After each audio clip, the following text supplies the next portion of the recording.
तो हमने बात की थी कि कंसोल ऐप क्या होती है। कंसोल ऐप होती है हमारे पास ब्लैक एंड व्हाइट दुनिया, और वो हम यूज़ करते हैं क्यों? क्योंकि यूज़र का इनपुट मिनिमम चाहिए होता है। जस्ट लाइक हम बात करते हैं कि हमारे पास कमांड प्रॉम्प्ट है, ठीक है? डॉस जिसे हम कहते हैं, तो हम वहाँ पे, या अगर लिनक्स वाले यूज़र है तो वो टर्मिनल के नाम से जानते हैं।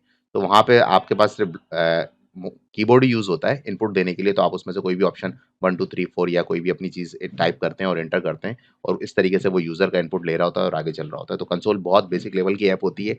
हम इसलिए बना रहे हैं क्योंकि अभी हमारा फ़ोकस है सी शार्प को सीखना, कि सी शार्प की लैंग्वेज और उसके जो डिफरेंट लैंग्वेज की चीज़ें हैं, कि उसको हम किस तरीके से इम्प्लीमेंट करते हैं, उसके क्या कॉन्सेप्ट है, उसको किस तरीके से इम्प्लीमेंट करते हैं। तो इसलिए हम अभी कंसोल पे काम कर रहे हैं। जब हमारी ये बेसिक कुछ चीज़ें हैं, मेरे ख्याल से 1 से 2 क्लास हमारी और रह गई हैं, अगर वो रिकॉर्ड हो जाती हैं, तो उसके बाद हम डेस्कटॉप एप्लीकेशन की तरफ जाएँगे और फिर विजुअल चीज़ें बनाने की कोशिश करेंगे। ठीक है, तो अभी हम कंसोल को सीख रहे हैं कि कंसोल एप्लीकेशन किस तरीके से काम करती है, और उसपे हम सी शार्प कैसे लिखेंगे। जो मेन फ़ोकस है वो सी शार्प है। ठीक है? इवन जो-जो वर्ड मैं यहाँ लिख रहा हूँ, और मैं यही चाहूँगा कि आप लोग भी जब ये टाइप करें तो आपको पता होना चाहिए कि आपने वो वर्ड लिखा क्यों? क्योंकि बेसिक प्रोग्रामिंग के लिए जो मेन चीज़ है वो यही है कि आपने क्या लिखा, ठीक है ना? आपने जो लिखा है वो आपको पता होना चाहिए, वरना कोड तो नेट के ऊपर बहुत सारी वेबसाइट है, वहाँ से भी हमें मिल जाएगा। हम कॉपी पेस्ट करके रन कर देंगे, बाज़-औक़ात हमारा काम हो भी जाता है, लेकिन हमें पता नहीं चलता कि वो लिखा हुआ क्या है। तो जो मेन मेरा कॉन्सेप्ट है, मेरी जो कोशिश है वो ये है कि हम जो कोड लिखें वो हमें पता होना चाहिए हमने क्या लिखा है और क्यों लिखा है। ओके जी, तो हम बात करते हैं कंसोल की। तो कंसोल क्या है? कंसोल बेसिकली वही हमारी ब्लैक एंड व्हाइट दुनिया है, और सी शार्प, क्योंकि हम बात करते हैं डॉट नेट फ्रेमवर्क की, तो डॉट नेट फ्रेमवर्क हमें बहुत सारी लाइब्रेरीज बिल्ट इन देता है, जिसको यूज़ करते हुए हम डॉट नेट के मुख्तलिफ कंपोनेंट्स को या उसकी चीज़ों को एक्सेस कर सकते हैं। तो अभी हम कंसोल की ऐप बना रहे हैं, तो कंसोल को हम कॉल कर रहे हैं। तो जब हम कंसोल लिखते हैं तो ये कलर भी इसका चेंज हो जाता है, और ये हमें उस डिस्प्ले में दिख भी जाता है छोटे वाले में, कि जहाँ पे ये इसका जो है वो आ रहा होता है। जैसे कि ये कंसोल हम लिखेंगे, दोबारा से अगर मैं इसको मिटाता हूँ, तो ये मुझे एक छोटी-सी विंडो खुलती है और यहाँ पे कंसोल लिखा हुआ आ जाता है। ठीक है, अगर ये विंडो आपके पास दोबारा से ना खुले तो कंट्रोल स्पेस दबा के आप इसको दोबारा से ओपन कर सकते हैं। तो कंसोल क्या है? कंसोल बेसिकली एक क्लास है जो कि सिस्टम के साथ लिंक करती है। अब ये सारी चीज़ें क्या है, ये इवन आगे चल के भी हम डिस्कस कर रहे होंगे, और एक दिन मैं इसका पूरा जो आर्किटेक्चर है वो बताने की कोशिश करूँगा, तो ये सारी चीज़ें तब समझ आ जाएँगी। तो अभी हम फिलहाल कंसोल यूज़ कर रहे हैं, ब्लैक एंड व्हाइट दुनिया, तो डॉट, और उस पे हम बात कर रहे हैं कि राइट लाइन। तो हाथ से भी हम लिख सकते हैं, और ये मुझे सजेशन भी दे रहा है, तो मैं टैब दबा दूँगा तो ये मुझे आगे ले जाएगा।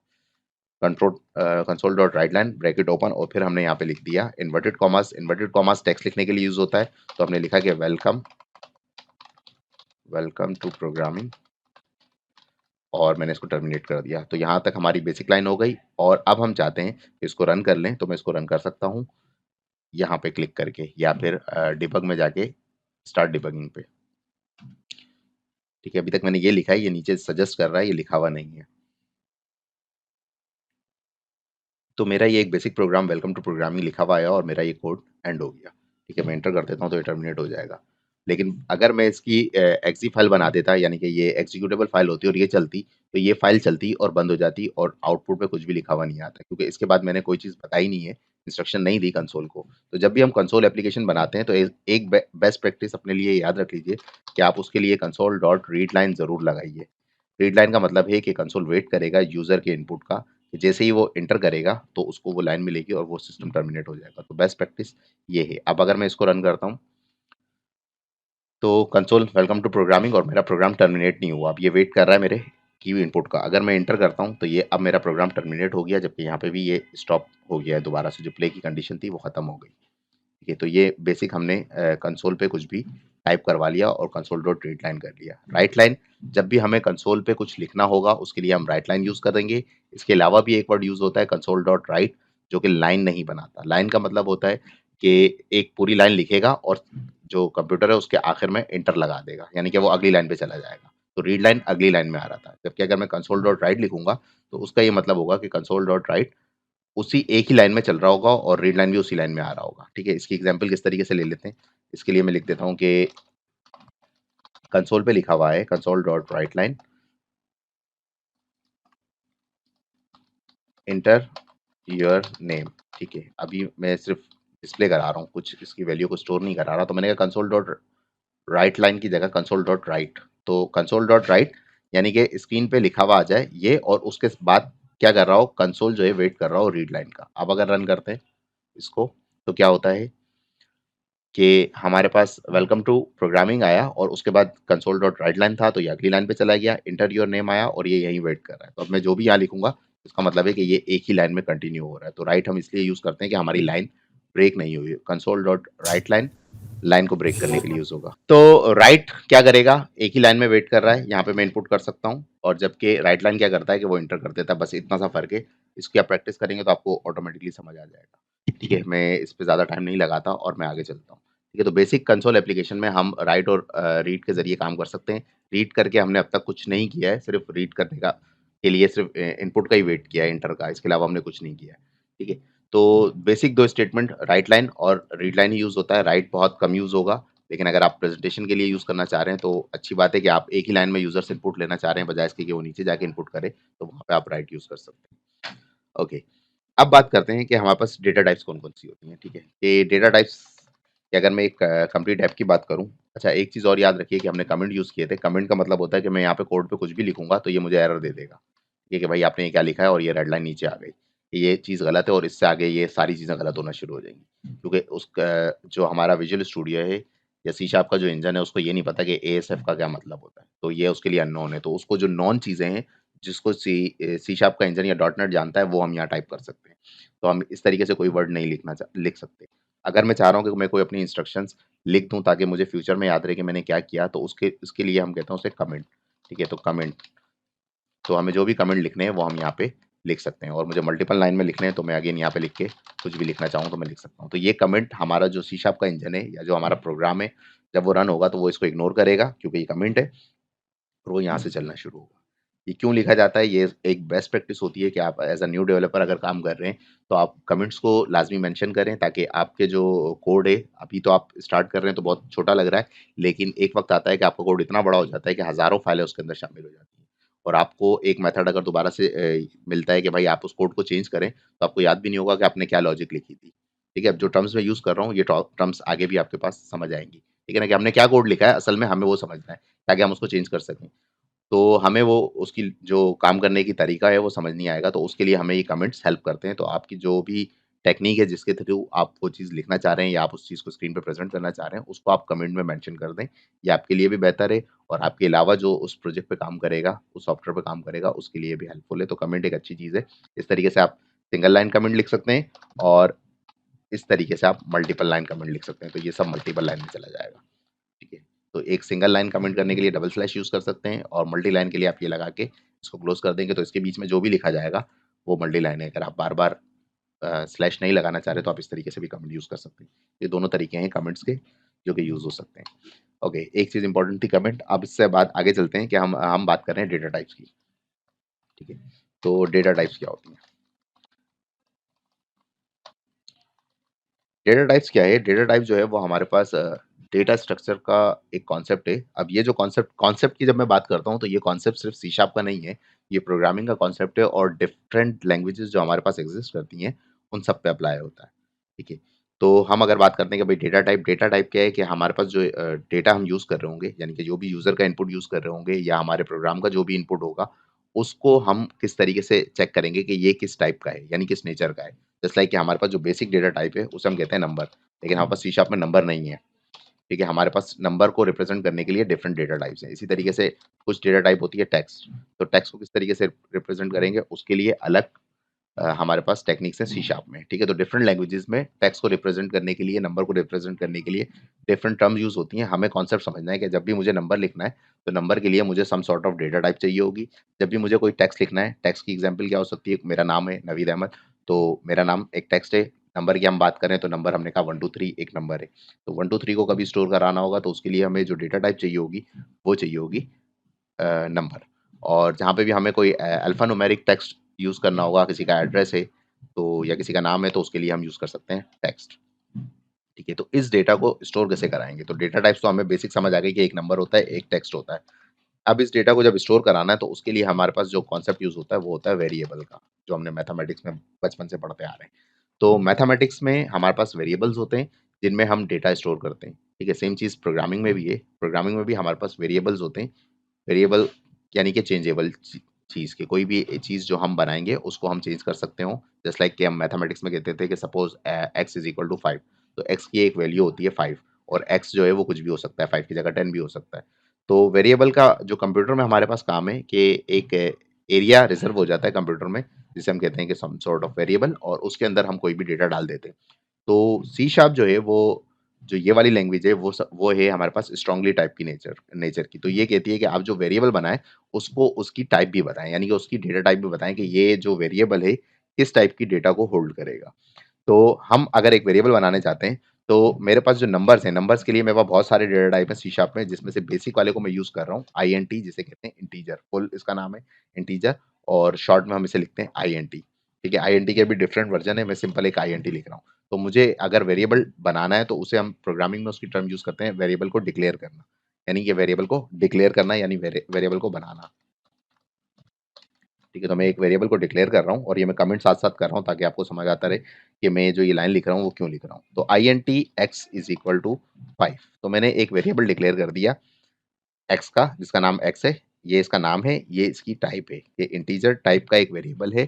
सी शार्प में पहले हम टाइप बताते हैं, फिर हम बताते हैं उसका नाम, और फिर उसके बाद उसको वैल्यू असाइन कर देते हैं। तो ये एक वेरिएबल डिक्लेयर हो गया जो कि अभी यूज़ नहीं हुआ, इसी वजह से ये ग्रे कलर में आ रहा है और मुझे बता भी रहा है कि ये वेरिएबल अभी तक यूज़ नहीं हुआ, ग्रीन इसके नीचे लकीर आ रही है, तो ये एरर नहीं है। इसी तरीके से मैं एक और वेरिएबल टाइप बनाना चाह रहा हूँ इंट y इक्वल टू 10, तो ये दो वेरिएबल मेरे पास बन गए। ठीक है, अब मेरे पास मैथमेटिक्स के ऑपरेशन है, अगर मैं चाह रहा हूँ कि भाई ये कोई मैथमेटिक्स का ऑपरेशन परफॉर्म हो और इन दोनों को प्लस कर दिया जाए, तो मैंने कहा कि इंट z है मेरे पास, जो कि बराबर है x प्लस वाई। तो x प्लस वाई को मैं यूज़ करते हुए z की वैल्यू कैलकुलेट कर लूंगा। तो x की वैल्यू 5 होगी, y की वैल्यू 10 होगी। तो यहाँ पे प्लस क्या काम करेगा, इन दोनों को जमा करेगा और z में इसकी वैल्यू को स्टोर कर देगा, एक नया वेरिएबल जो कि पुराने दो वेरिएबल की वैल्यूज का प्लस है। अब मैं चाह रहा हूँ कि इस वेरिएबल को मैं स्क्रीन पर डिस्प्ले करा दूँ, तो मैं सिंपली ये करूँगा कि कंसोल डॉट राइट लाइन, और यहाँ पे मैं बता दूंगा कि z। ठीक है, मैं सिंपली z लिख रहा हूँ और यहाँ पे मैं यूज़र का इनपुट कहीं पे भी नहीं ले रहा, इसको भी कमेंट कर देता हूँ। अब मैं इसको अगर रन करता हूँ, ठीक है, तो मेरे पास जो फर्स्ट लाइन मेरी जो कमेंटेड नहीं थी वो लिखा हुआ है console dot write line welcome to programming, वो लिखा हुआ है और डायरेक्टली इसका आंसर आ गया 15, 10 plus 5 plus 10 is equal to 15। तो इन दोनों को प्लस करके जेड का आंसर इन्होंने शो कर दिया। तो इस तरीके से हम बेसिक प्लस की कैलकुलेशन कर सकते हैं। ठीक है, इसी तरीके से अगर कभी आपको माइनस करना हो तो आप माइनस भी यूज़ कर सकते हैं। यहाँ पे माइनस के लिए ये यूज़ होगा, ये इवन मेरे वीडियोस में डिस्क्राइब हुआ है, तो मैं इसको यहीं पे रखता हूँ। बेसिकली हमने ये देखना था कि हम वेरिएबल डिक्लेयर करके डेटा किस तरीके से फेच कर लेते हैं। ओके, अब मैं बात करता हूँ कि जो की कॉन्सेप्ट है इसमें वो है कि मैं ये डेटा यूज़र से इनपुट लेना चाह रहा हूँ, यानी एक्स की वैल्यू और वाई की वैल्यू यूज़र इनपुट करे और मैं उसको यहाँ पे सिस्टम में ला के और स्क्रीन पे दिखा सकूँ। तो मुझे जब भी स्क्रीन पे डेटा गेट करना होगा तो उसके लिए मैं लगाऊंगा कंसोल डॉट रीड लाइन, लेकिन यूज़र को कैसे बताऊंगा कि आपने क्या देना है, तो उसके लिए मैं स्क्रीन पे लिखूंगा कि कंसोल डॉट राइट लाइन। इसमें ठीक है, मैं राइट लिखता हूँ ताकि थोड़ा बेहतर हो जाए। इंटर फर्स्ट वैल्यू, तो यूज़र का मैंने कहा कि भाई फर्स्ट वैल्यू लिखें, जब वो फर्स्ट वैल्यू लिखे तो वो वैल्यू कहाँ चली जाए, वो एक्स में चली जाए। तो एक्स बराबर हो जाएगा कंसोल डॉट रीड लाइन। ठीक है, तो कंसोल डॉट रीड लाइन जब चलेगा, ये इंटेलिजेंस जो है ये परेशान कर रहा है। ओके, तो ये रीड लाइन इसने यहाँ पे एरर दे दिया कि भाई ठीक है, आप जो है वो एक्स के अंदर कंसोल डॉट रीड लाइन की वैल्यू को नहीं डाल सकते। ठीक है, जिन्होंने वीडियोस देखी है वो बता सकते हैं कि ऐसा क्यों हुआ, जब तक मैं वाई की वैल्यू भी पॉपुलेट कर लूँ। ये क्वेश्चन एंड आंसर सेशन है हमारा, तो अब ये क्वेश्चन मैंने किया है, आप लोगों ने नहीं किया।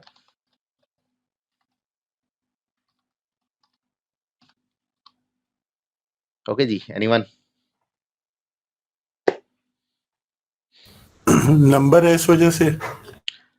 जी, क्योंकि जो हम यूज़र से इनपुट ले रहे हैं, वो हमारे पास उसकी जो डेटा टाइप है, वो यहाँ पे बता भी रहा है बहुत छोटा-सा करके स्ट्रिंग है। यानी कि रीड लाइन पे हमें जो जब भी हम कंसोल से डेटा फेच करते हैं, वो स्ट्रिंग होता है। तो हमें उस स्ट्रिंग को कन्वर्ट करना पड़ेगा नंबर में, क्योंकि मैंने यहाँ पे आईएनटी बताया हुआ है। अगर मैं यहाँ स्ट्रिंग बताता, तो ये एरर कभी भी नहीं आता।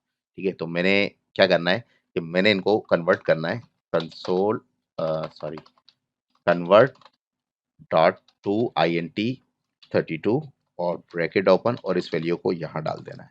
ठीक है, अगेन मैंने एक सी शार्प का जो अपना डॉट नेट का एक फ्रेमवर्क है, उसमें एक कन्वर्जन की टेक्निक होती है। मैंने उसके मेथड को कॉल किया कि भाई आप मुझे कन्वर्ट करके दे दो INT32 में वैल्यू, और वो वैल्यू मैंने इस ब्रैकेट में बता दी। ठीक है, अब ये बहुत सारे ब्रैकेट होंगे, कंफ्यूजन ना हो। कंसोल डॉट रीडलाइन का अपना ब्रैकेट होता है, और ये जो ब्रैकेट है, ये वाला ब्रैकेट यहाँ से स्टार्ट हुआ है कि हम इस वैल्यू को इसमें कन्वर्ट कर रहे हैं। तो सेम चीज़ मैं y के लिए भी कर लेता हूँ, कन्वर्ट डॉट टू INT32 और इस वैल्यू को। तो ये दोनों के यूज़र के इनपुट की वैल्यूज़ को मैंने फेच कर लिया है। अब मैं चाह रहा हूँ कि भाई इनका जो है वो वैल्यू z प्लस हो जाए, तो z को मैं यहाँ पे लाके डिक्लेयर कर देता हूँ। ठीक है ना, लाइन बाय लाइन चलती है, तो यहाँ पे इसको x मिला, यहाँ पे y मिला, और x की वैल्यू यहाँ पे पॉपुलेट हुई, y की वैल्यू यहाँ पॉपुलेट हुई, और अब z की वैल्यू मैं यहाँ कैलकुलेट कर रहा हूँ। तो z इससे पहले कहीं पे भी यूज़ नहीं हो सकता, जब डिक्लेयर होगा उसके बाद ही यूज़ हो सकता है। तो फिर हमने स्क्रीन पे दिखा दिया कि कंसोल डॉट राइट लाइन, और इसमें हमने दे दिया sum of x plus y is equal to, और यहाँ पे मैंने प्लस लगाया और z लिख दिया। ठीक है, इसको मैंने फिलहाल हटा दिया। अब ये क्या चीज़ कर रहा है, ये चीज़ इस तरीके से काम कर रही है कि INT z एक वेरिएबल हुआ जो कि x प्लस वाई को सम कर देगा, और x प्लस वाई मुझे मैं यूज़र से इनपुट ले लूँगा और उसके बाद उसको स्क्रीन पे दिखा दूँगा। स्क्रीन पे दिखाने के लिए मैंने कहा x और y की जो भी वैल्यू है, या बल्कि फर्स्ट वैल्यू करते हैं, हमने फर्स्ट वैल्यू लिखी है, first value plus second value के उन दोनों को जो है वो इक्वल हो गए, z के बराबर हो गया। अब यहाँ पे जो ये प्लस है, इसका रोल अलग है, इस प्लस का रोल अलग है। ठीक है, वो किस तरीके से अलग है कि यहाँ पे जो ये प्लस है, ये इंटीजर वैल्यू को प्लस करने का काम आ रहा है, जबकि यहाँ पे जो प्लस है, ये यहाँ पे टेक्स्ट वैल्यू है। ठीक है, टेक्स्ट वैल्यू को जब भी हम सी शार्प में लिखेंगे, वो इन्वर्टेड कॉमर्स में लिखेंगे। तो ये तो टेक्स्ट वैल्यू यहाँ से उठ के आ गई जो हमने हाथ से लिख दी। अब सिस्टम क्या करेगा, इस z की वैल्यू को, क्योंकि यहाँ पे कंसोल डॉट राइटलाइन में हम हमेशा स्ट्रिंग लिखते हैं नॉर्मली, तो उस स्ट्रिंग को उठा के यहाँ पे प्लेस करेगा। एक और एंट्री ज्वाइनिंग के लिए आई है, कौन आया भाई, फुरकान अहमद। ठीक है, तो वो जो z की वैल्यू है वो यहाँ पे आके इसके साथ अटैच होगी, और फिर ये स्क्रीन पे प्रिंट हो जाएगा। इसको रन करके चेक करते हैं कि ये क्या कर रहा है। ठीक है, तो इसने मुझसे पूछा फर्स्ट वैल्यू, मेरी फॉर्मेटिंग का थोड़ा सा इशू आ गया, तो वैल्यू उसके साथ चिपक के आएगी। मैंने कहा फॉर एग्जांपल 1500, सेकंड वैल्यू मैंने 3500 कर दिया। ठीक है, तो मेरा रिजल्ट हो गया 5000। तो इस तरीके से मैंने यूज़र इनपुट लिया और उसको यहाँ पे प्लस करके दिखा दिया। अभी मैंने यूज़र को चॉइस नहीं दी कि आप अपनी मर्ज़ी से बताएँ कि आपने प्लस करना है, माइनस करना है, या तो मैं सारी चीज़ें खुद से करके दिखा दूँ। ठीक है, तो सारी चीज़ें हम खुद से करके देखते हैं। ओके, थोड़ी-सी फॉर्मेटिंग बेहतर कर देता हूँ। यहाँ पे मैंने ये लगाना है, थोड़ा-सा स्पेस दे देना है, और यहाँ पे ये लगाना है। अब क्योंकि कंसोल एप्लीकेशन है, तो हमें फॉर्मेटिंग इसकी खुद से करनी पड़ेगी, ताकि थोड़ा-सा ये बेहतर स्क्रीन पे लग सके। ठीक है, INT Z हो चुका है, तो अब मैं दोबारा से चाह रहा हूँ कि मेरे पास जो है वो मल्टीप्लाई होके भी यहाँ पे शो हो जाए। ठीक है, तो अब मैं सम करने के बजाय मैं कर रहा हूँ कि सब्सट्रैक्ट। ठीक है, first value minus second value. तो अब मेरे को सब्सट्रैक्शन दिखानी है, जो कि मैं यहाँ पे या तो z दोबारा से कैलकुलेट करूँ, तो z दोबारा से कैलकुलेट करने के लिए मेरे पास एक ऑप्शन है कि मैं दोबारा से z को नई वैल्यू असाइन कर दूँ कि x माइनस वाई कर दूँ। ठीक है, तो यहाँ पे मैंने डिक्लेयर किया था INT z, तो नेक्स्ट टाइम जब मैं z लिखूंगा तो ये z यूज़ होगा, बजाय इसके कि दोबारा डिक्लेयर हो। तो यहाँ पे इसकी वैल्यू माइनस होगी, और z की वैल्यू क्योंकि माइनस में आ जाएगी, तो ये दोबारा से चेक हो जाएगा। सेम चीज़ मैं इसको रिपीट कर देता हूँ क्विकली, ताकि हमारा सारा काम हो जाए। ये मल्टीप्लाई हो गया और ये डिवाइड हो गया। ठीक है, तो हमने कहा कि ये मल्टीपल हो गया और ये डिवाइड हो गया, डिवाइड। ओके, और इसको हमने अब रन कर दिया। ठीक है, तो मैंने कहा कि फर्स्ट वैल्यू है मेरी 1000 और सेकंड वैल्यू है मेरी 500। तो मेरे पास 1000 और 500 का प्लस होके आ गया 1500, 1000 और 500 का माइनस होके आ गया खाली 500, और मल्टीपल होके आ गया और डिवाइड होके आ गया। तो मेरे पास सारे ऑप्शंस यहाँ पे शो हो गए, प्लस माइनस मल्टीप्लाई डिवाइड, जो कि मैंने ऑन स्क्रीन ही इसको डिस्प्ले करा दिया। ठीक है, अब हम इसको आगे लेके चल रहे हैं कि हमने कन्वर्जन देख ली है, हमने डेटा टाइप्स बेसिकली देख ली हैं। अच्छा, एक चीज़ याद रखिएगा, जिस पे मेरे पास कमेंट भी आया था कि हमने जो है वो इसमें इंटीजर यूज़ किया है, और अगर मैं इंटीजर की डेटा टाइप यूज़ करता हूँ और उसमें पॉइंट में कोई नंबर आएगा तो इंटीजर पॉइंट को सपोर्ट नहीं करता, यहाँ पे होल नंबर ही आएगा। अगर मैं 5 को डिवाइड कर देता हूँ 2 से तो मेरे मेरे पास जो आंसर आएगा यहाँ पे अभी वो आएगा 2, क्योंकि असल में बनता है 2.5, क्योंकि हमने इंटीजर यूज़ किया है तो इंटीजर जो है वो डेसिमल टाइप का नंबर नहीं है तो वो पॉइंट को माइनस कर देता है, तो पॉइंट के बाद की चीज़ें यहाँ पे हमारे पास शो नहीं होंगी, उसके लिए अलग डेटा टाइप एग्जिस्ट करती है जिसका नाम है डेसिमल। तो आप डेसिमल को भी यूज़ करते हुए इसको कन्वर्ट कर सकते हैं। ठीक है, वो आपकी प्रैक्टिस के ऊपर है, आप उसको प्रैक्टिस करें कि आप इंटीजर की जगह डेसिमल की एक डेटा टाइप आती है वो यूज़ कर लें, या उसका जो है वो लिंक मैं इसकी वीडियो के डिस्क्रिप्शन में डाल दूंगा या आप नेट पे भी सर्च कर सकते हैं। ओके जी, तो अब हम यूज़ कर रहे हैं इफ स्टेटमेंट कि हमें डिसीजन लेना है कि हमें प्लस कराना है, माइनस कराना है, मल्टीप्लाई करना है या डिवाइड करना है। ठीक है, तो अब हम चाह रहे हैं कि यूज़र से इनपुट लें और फिर हम उससे ही पूछें कि भाई आप बताएं कि आपको प्लस करना है, माइनस करना है, ताकि बजाय इसके कि हम इतने सारे ऑप्शन दें और हम यूज़र को दे दें चॉइस कि भाई आप सेलेक्ट कर लो कि क्या करना है। ठीक है, तो उसके लिए हम क्या करेंगे, तो जब भी हमारी एप्लीकेशन में या हमारे सॉफ्टवेयर में डिसीजन मेकिंग आती है तो वहाँ पे हमारे पास एक जो लॉजिक यूज़ होती है, लॉजिक बनाने के लिए जो एक हमारे पास कंडीशनल स्टेटमेंट यूज़ होता है, उसका नाम है इफ, जो कि एक्सेल में भी बहुत कॉमनली यूज़ होता है। ठीक है, और बहुत सारे लोगों को जो कि ऑफिसेज़ में नॉर्मली काम करते हैं, उनको इफ भी नहीं आता एक्सेल के अंदर। ओके, आप लोगों को आता है ये ज़रूर बताइएगा मुझे। ओके, तो हम चाह रहे हैं कि यूज़र का इनपुट लें और उनको, तो मेरे मेरे पास 3 वेरिएबल मैं यहीं डिक्लेयर करा देता हूँ कि मेरे पास इंट एक्स हो गया, वाई हो गया और इंट जेड भी मैं यहीं डिक्लेयर करा देता हूँ और इसको इनिशियल वैल्यू दे देता हूँ कि भाई आप 0, इसको हटा देता हूँ। ठीक है, तो अब मैं चाह रहा हूँ कि यूज़र इनपुट दे तो वो एक्स और वाई में आ जाए और यूज़र ही बताए कि भाई आपको जो है वो कौन सा ऑपरेशन परफॉर्म करना है। तो मैंने यूज़र को ही बता दिया कि आप कंसोल डॉट राइट लाइन पे लिखते हैं कि प्लीज सेलेक्ट ऑपरेशन। ठीक है, तो ऑपरेशन के लिए हमने एक तो ये लिख दिया, दूसरा, तीसरा, चौथा, 4 लिख दिए और यहाँ पे मैंने कहा कि भाई 1 लिखें, टाइप 1 और ऐड और इसको कॉपी कर लेते हैं ताकि रिपीटेशन आसान हो जाए। टाइप करें 2 और टाइप करें 3 और टाइप करें 4, माइनस करने के लिए सब्सट्रैक्ट और मल्टीप्लाई और डिवाइड। ओके। ओके, तो यूजर को हमने 4 दफा ये लिख दिया कि भाई आप ये लिखते हैं ताकि आप सिलेक्ट करें। अब यूजर ने जो इनपुट दिया अगेन हमें वो चाहिए और उसको भी मुझे स्टोर कराना है, तो उसके लिए भी मैं एक वेरिएबल डिक्लेयर कर लेता हूँ ओपीआर का, ओपीआर फॉर ऑपरेटर। ठीक है, कि ऑपरेटर है और डिफॉल्ट वैल्यू इसको मैं 1 दे देता हूँ। 1 का मतलब हो गया कि ठीक है, अगर 1 है तो ऑपरेटर हो तो कोई भी यहाँ पे वैल्यू दी जा सकती है।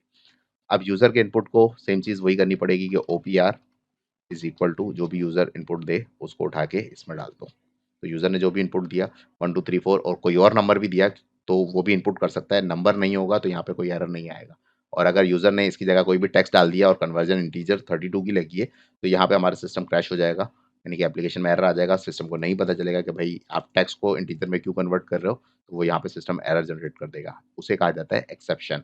ठीक है, सिस्टम में जब भी कोई एरर जनरेट होता है उसे कहा जाता है कि सिस्टम में एक्सेप्शन आ गई है और उस एक्सेप्शन को यानी कि उस एरर को हमने अभी तक हैंडल नहीं किया। वो हम आगे की क्लासों में देखेंगे कि एरर हैंडलिंग को किस तरीके से यूज़ किया जा सकता है।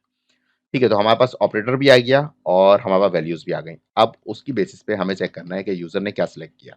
तो हम इफ स्टेटमेंट लगाएँगे, इफ ट्रू, यानी इफ किस तरीके से काम करता है कि इफ की ब्रैकेट में यहाँ पे ट्रू लिखा हुआ है तो यहाँ मेरी कंडीशन अगर ट्रू होगी तो जो भी यहाँ पे कंडीशन बनेगी वो कंडीशन ट्रू होगी तो ये वाला स्टेटमेंट रन होगा। अदरवाइज एल्स नहीं तो ये वाला स्टेटमेंट रन होगा। तो ये पूरा ब्लॉक कुछ इस तरीके से बनता है। यहाँ कंडीशन कंडीशन की बेस पे ये काम हो, अगर कंडीशन मीट होती है, कंडीशन मीट नहीं होती तो एल्स में चला जाए।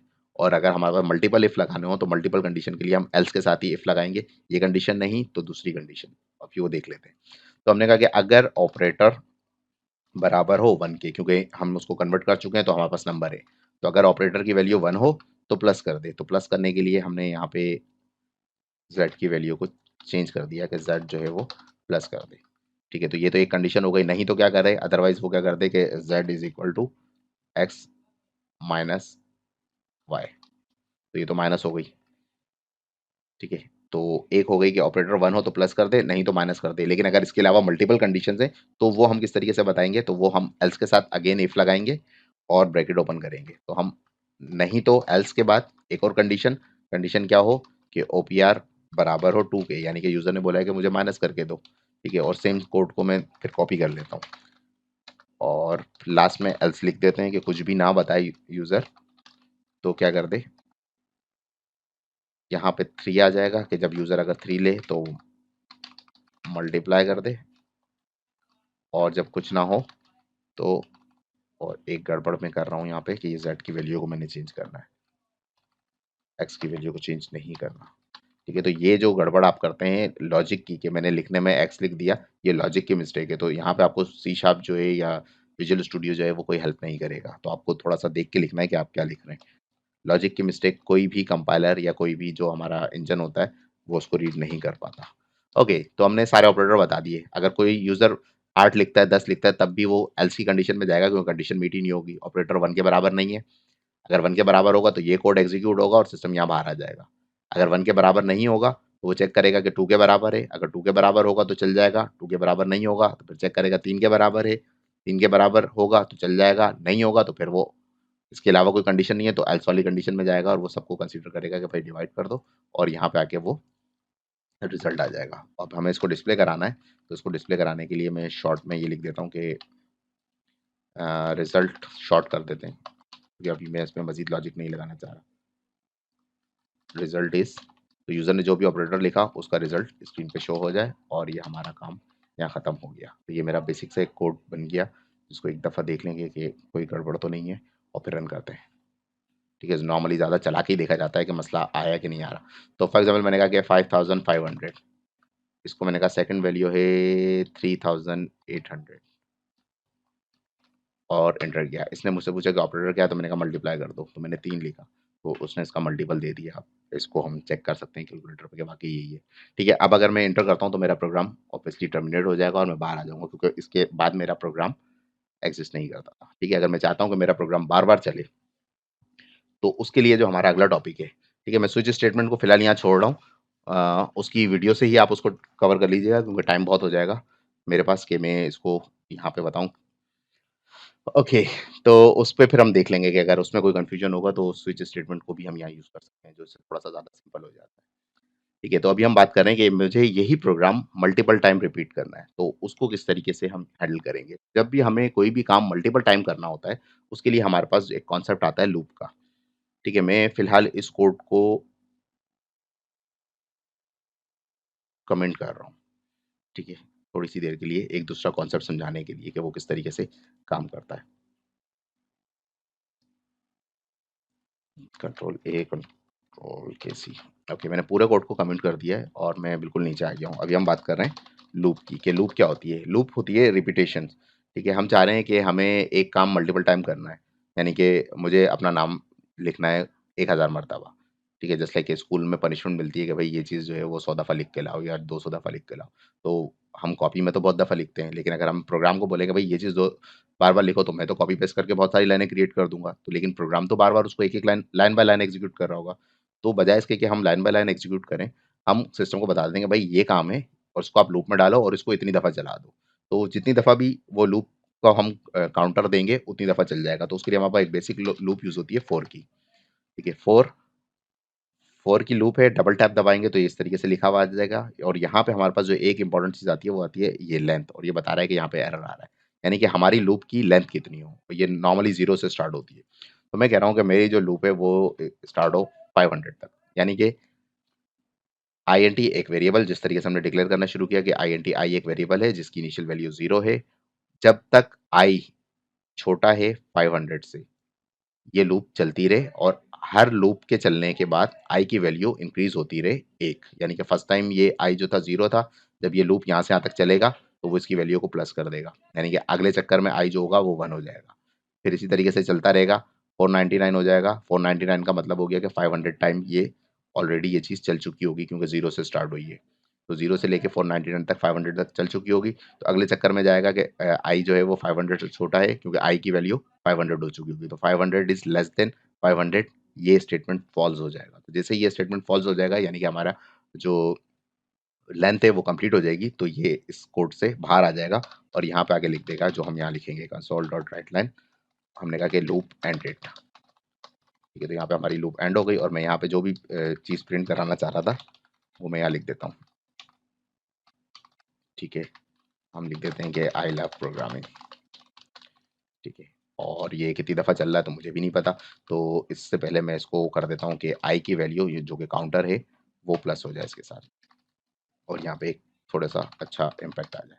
ये बहुत सिंपल सी एक लूप बनाई है और लास्ट में हमारी जो बेस्ट प्रैक्टिस है console dot read line,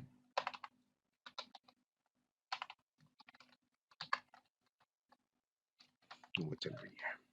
okay जी, तो बहुत बहुत छोटी-सी मैंने इवन 4 लाइनें लिखी हैं और ये सिस्टम उसको जब ये प्रिंट करेगा, तो अगर मैं इसको थोड़ा-सा बड़ा कर दूँ, तो ये अगर मैं देखूँ तो ये इसने 0 से स्टार्ट किया और 499 तक जाके इसने इसको प्रिंट कर दिया। तो ये बहुत दफ़ा लूप चल गई। तो लूप का स्टेटमेंट यहाँ से चला और उसमें इस वर्ड को जितनी दफ़ा हमने इसको काउंटर दिया था, मैं इसको 50,000 कर दूँ, 5 लाख कर दूँ, ये उतनी दफ़ा चलेगा। कंप्यूटर उसको क्विकली रन कर देगा और ये जाके कोड आपके सामने ही चल रहा है। ठीक है, तो जितनी दफ़ा भी मैं इसको लिख दूँगा तो सिस्टम उसको उतनी दफ़ा लिख देगा। ठीक है जी, तो ये हमारी एक लूप की थी और इस सेशन को फ़िलहाल यहीं तक रखते हैं, मुझे लगता है कि ज़्यादा हो जाएगा। ठीक है, आप लोगों का कोई फीडबैक, कोई इनपुट इस सिचुएशन में नहीं आया। ये मैंने क्विकली तकरीबन 6 से 8 क्लासेस को कवर करने की कोशिश की है आज के सेशन में। होप आपको कुछ समझ आया हो। आपका फीडबैक इज़ इम्पोर्टेंट। मुझे लगता है कि मैं खुद से ही बात कर रहा हूँ जब सामने से कोई जो है वो इनपुट नहीं आता। ओके जी, मैसेजेस, बाकी हमारी सारी ऑडियंस भी शायद गायब हो गई। ओके जी, ठीक है भाई। हारिस और जाफ़रान का शायद पहला सेशन था। बहुत कुछ सीख लिया, चलें अच्छी बात है कि आपको आने का फ़ायदा हुआ। इम्पोर्टेंट मेरे लिए यही है। और हारिस का शायद सेकंड सेशन था। हारिस, आपकी कैसी लर्निंग चल रही है? आपका कोई क्वेश्चन हो तो आप पूछ सकते हैं। ठीक है, अगली वीडियो जो मैं रिकॉर्ड करूँगा तो उसको आप फ़ॉलो कीजिएगा और इवन अपने दोस्तों के साथ ज़रूर शेयर करें जो प्रोग्रामिंग में इंटरेस्टेड हैं, उनको बताएँ कि भई ये वाक़ई हम प्रोग्रामिंग सीख रहे हैं और आपका जो एक्सपीरियंस है उसके साथ शेयर करें। इवन यूट्यूब पे भी आप मुझे बता सकते हैं कि भई आपका क्या फीडबैक है, वहाँ पे भी आप कमेंट कर सकते हैं, उसको लाइक कर सकते हैं वीडियो को, इवन शेयर भी कर सकते हैं। ठीक है, तो इस सेशन को इतना ही रखते हैं, फिर नेक्स्ट सेशन की अनाउंसमेंट मैं ग्रुप पे कर दूँगा और असाइनमेंट्स वहाँ पे सबमिट कर दूँगा, तो कोशिश कीजिएगा कि उसको एक दफ़ा ज़रूर बना लीजिएगा ताकि मुझे पता चलता रहे कि आपकी लर्निंग हो रही है। ठीक है जी, तो मिलते हैं फिर आपसे नेक्स्ट वीडियो में। अल्लाह हाफ़िज़।